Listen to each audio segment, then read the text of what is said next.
The studio lights were blinding, the audience buzzing with anticipation, and the cameras were rolling. What was supposed to be a routine, friendly interview quickly transformed into one of the most shocking talk show moments ever captured on television. It happened fast.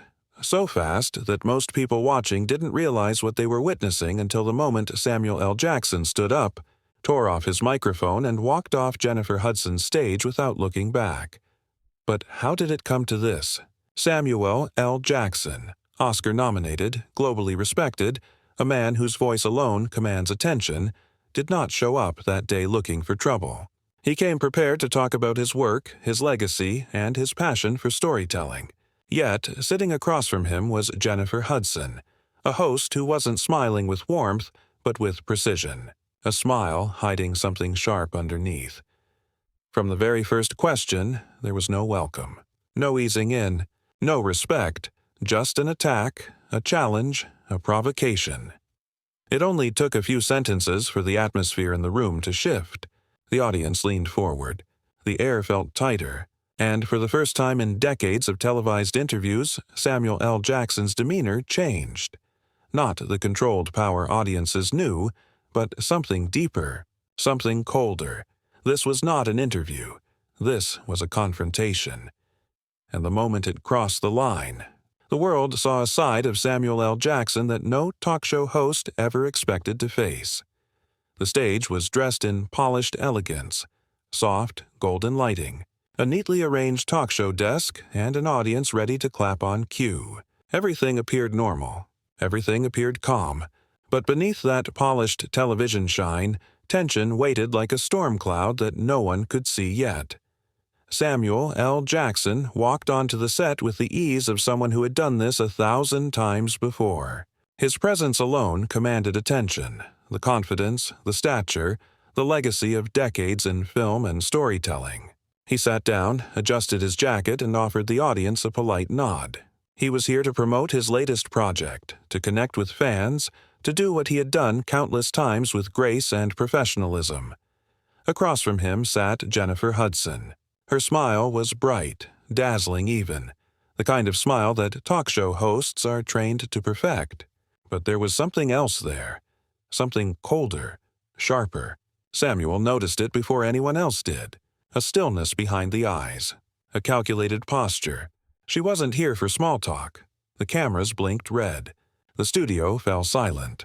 This moment, quiet and unassuming, was the last moment of peace before everything unraveled. The audience waited for laughter, charm, and friendly conversation. Instead, what they got was a clash.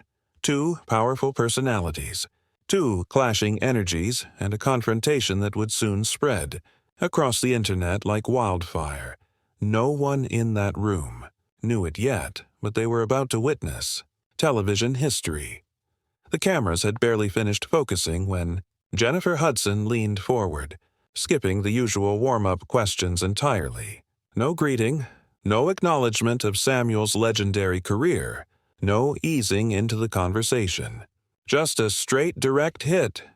"Samuel," she began, her voice calm but edged with something unmistakably sharp. "A lot of people have been saying your recent film roles feel uninspired. Like you're just taking whatever comes your way for the paycheck. Do you feel you've lost the passion you once had for acting?" The audience went still. Not a laugh, not a whisper, not even a cough. Samuel blinked once, slowly. He had been interviewed thousands of times. He knew the rhythm, the flow, the dance of conversation. But this was not a dance. This was a challenge. And Jennifer had thrown down the first blow without hesitation. He sat back in his chair, his posture still relaxed, but his eyes, those unmistakable, commanding eyes, told a different story. His voice was low, steady, controlled. "Well, Jennifer," he said, "that's a loaded question to start with. I've been dedicated to my craft for over 30 years. I don't do anything halfway. Every role I take on has purpose." But Hudson wasn't done. She leaned closer, voice tightening. "Come on, Samuel. Not every movie has been exactly quality. Don't your fans deserve more than just your name on a poster?" A ripple of discomfort moved through the crowd. The tone was set. This was no interview. This was the opening punch. Samuel's jaw tightened, not dramatically, not theatrically, but in that subtle way only someone deeply insulted would notice. He shifted in his seat just slightly, as if grounding himself. The tension in the studio sharpened like a blade. "Well," Samuel replied slowly, "I believe my fans understand the range and dedication I bring to every project. Not every film needs to be an Oscar contender to have value." His voice was steady, controlled, but Jennifer wasn't interested in control. She interrupted before he could finish. "But Samuel, don't you think your fans deserve more than mediocrity?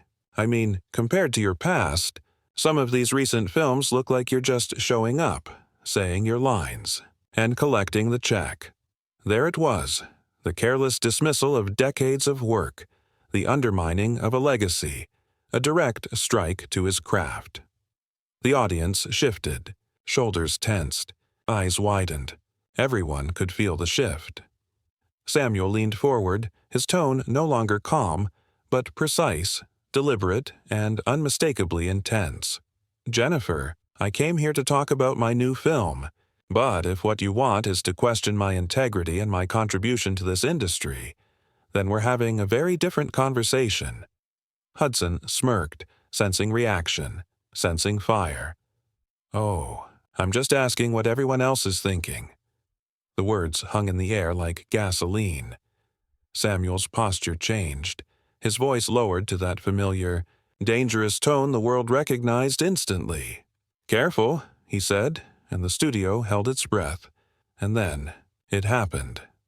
The moment everything snapped. The point where silence turned into screams, where patience turned into fire, where control slipped.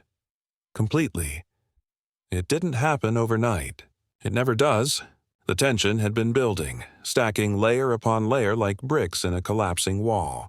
Every insult, every betrayal, every moment of being ignored, dismissed, underestimated, it all collected in the heart like pressure in a sealed chamber. And when that chamber finally burst, it wasn't subtle. Picture this: a room filled with people who thought they already knew how the story was supposed to go. They believed the character in front of them would stay quiet, submissive, predictable. They thought they could push and nothing would change. But they were wrong. This was the moment when the eyes went cold, when breathing became slow and focused, when the world seemed to pause, just for a second, before erupting. This is the moment when a person realizes, "I don't care what happens anymore. I'm done being silent. No more fear, no more hesitation, no more swallowing pain." The breaking point is not weakness. It's rebirth. It's the moment a person stops being controlled and starts choosing. And when someone reaches that moment, the world around them either steps back or gets broken with everything else. Because once the heart snaps into clarity, there is no going back. The room didn't just fall silent.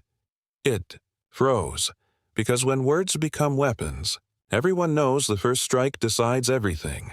They stood face to face, eyes locked, no escape, no turning away. This wasn't just any argument. It was years of suppressed emotion erupting all at once. The tone wasn't loud at first, shouting, just razor-sharp words delivered with chilling calmness, the kind that hurts more than a scream ever could. Every sentence had weight. Every pause had purpose. Every breath felt like it could break something. "You think I forgot? You really thought I didn't notice? You believed I would stay quiet forever?" There was no room left for pretending, no more playing.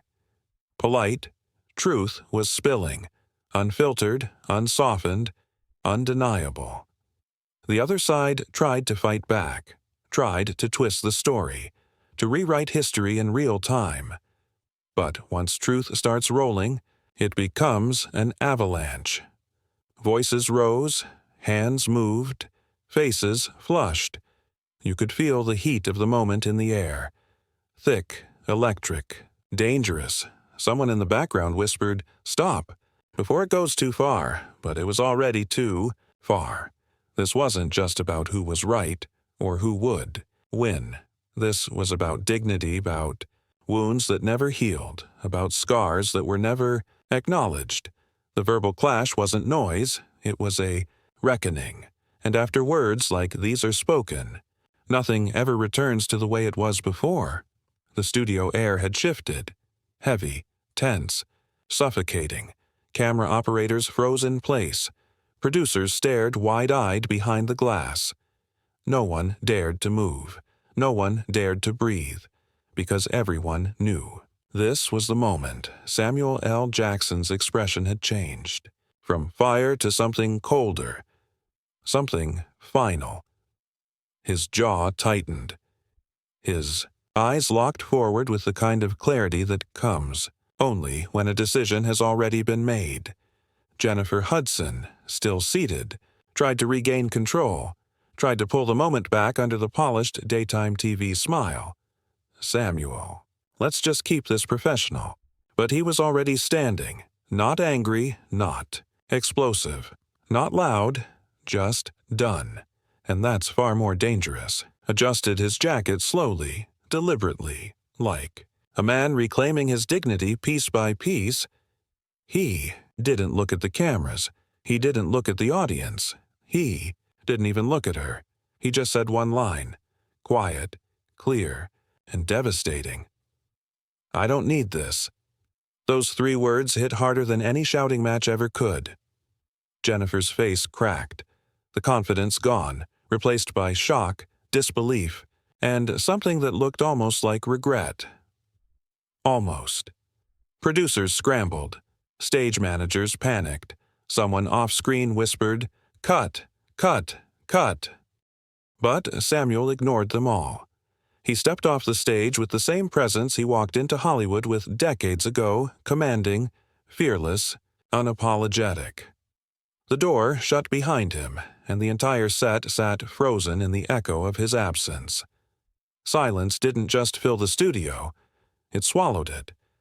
For a long moment, no one moved, not the audience, not the crew, not even Jennifer Hudson herself. It was as if the echo of that door closing had frozen time. Then, whispers, confused, nervous, electrified. People looked at one another like they were searching for answers, in each other's faces, hoping someone else understood what had just happened. But no one did. Not fully. Jennifer tried to regain her composure, straightening her posture, forcing a smile that didn't quite reach her eyes, but the damage had already been done. Her voice trembled when she spoke. Well, we seem to have had a misunderstanding. It didn't help. It only made it worse. Because everyone saw what happened. Everyone saw the disrespect, the escalation, the breaking point. And everyone knew this wasn't just television, drama. This was real. Backstage, producers frantically debated what to do next. Do we air this? Do we cut it? Do we spin it? Do we apologize?